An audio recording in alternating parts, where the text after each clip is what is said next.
శ్రీ సత్యసాయి జిల్లా కదిరి నియోజకవర్గంలోని గాన్లపెంట్ల నల్లచెరువు పోలీస్ స్టేషన్లను జిల్లా ఎస్పీ సతీష్ కుమార్ ఆకస్మికంగా తనిఖీ నిర్వహించారు.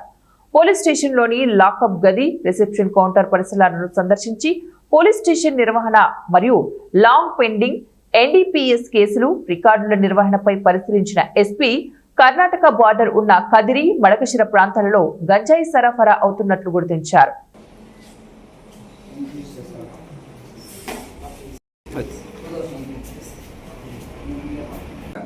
గండ్లపెంట అండ్ నల్లచెరువు రెండు పోలీస్ స్టేషన్ కూడా తనిఖీలు చేయడం, డాక్యుమెంట్స్ అన్ని ఏ విధంగా తర్వాత సిడి ఫైల్ అన్ని ఏ విధంగా ప్రిపేర్ చేస్తున్నారు, అన్ని ఇన్ఫ్రాస్ట్రక్చర్ ఎలా ఉంది, ఇంపార్టెంట్ విలేజెస్ ఇవన్నీ కూడా నల్లచెరువు పోలీస్ స్టేషన్ విజిట్ చేయడం జరిగింది.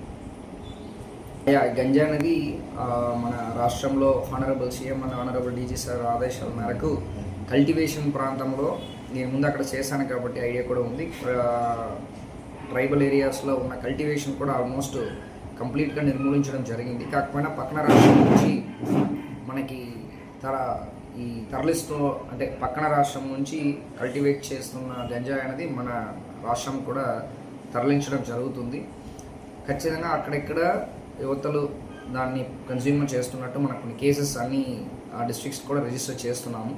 సో మన సత్యసాయి డిస్ట్రిక్ట్ వరకు కూడా ఇప్పుడు నేను ఛార్జ్ తీసుకున్న ఒక 20 days అయింది.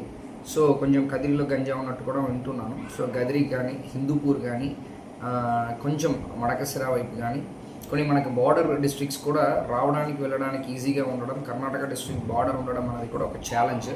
సో కాకపోతే ఇక్కడ ఎన్డీపీఎస్ అంటే మన గంజా అనేది ఎవరు తరలిస్తున్నారు, ఎవరు కన్జ్యూమ్ చేస్తున్నారు, ఎవరి ద్వారా లోపలికి వస్తుంది, ఇదన్నీ కూడా కొంచెం మనం దర్యాప్తులు చేసి ఇన్డెప్త్గా వెళ్ళాల్సిన పరిస్థితి ఉంది.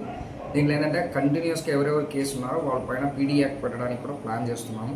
వాళ్ళని గంజాలో ఎవరెవరు కన్జ్యూమ్ చేస్తున్నారో వాళ్ళ పేరెంట్స్, అదేవిధంగా ఎవరెవరు కన్జ్యూమ్ చేస్తున్నారో వాళ్ళని కూడా అట్లీస్ట్ మంత్లీ వన్స్ స్టేషన్కి రప్పించడం అనేది మనం ప్లాన్ చేస్తున్నాము. దీనివల్ల ఏమవుతాయంటే, ఒకటి అవేర్నెస్ వస్తాయి, రెండవది వాళ్ళు షేమ్గా ఫీల్ అవుతారు. అంటే గంజా కన్జ్యూమ్ చేయడం వల్ల మన పోలీస్ స్టేషన్కి రావాల్సి ఉంది. రౌడీ షీట్ని ఎలాగా పిలుస్తున్నామో అలా గంజా కేసులు ఉన్న వాళ్ళని కూడా అలాగా పిలవాలని చెప్పేసి ప్లాన్ చేస్తున్నాము. సో కొంచెం డేటా కూడా కలెక్ట్ చేస్తున్నాము. ఏ ఏరియాలో ఎక్కువ ఉంది, ఏ ఏరియాలో ఉన్నవాళ్ళు దాన్ని వాడుతున్నారన్న డేటా కూడా మనం కలెక్ట్ చేస్తున్నాము. కమింగ్ డేస్లో ఒక ప్లాన్ ఆఫ్ యాక్షన్ రెడీ చేస్తూ దాన్ని అరికట్టడానికి ఆల్ ఎఫర్ట్స్ పెడతాం.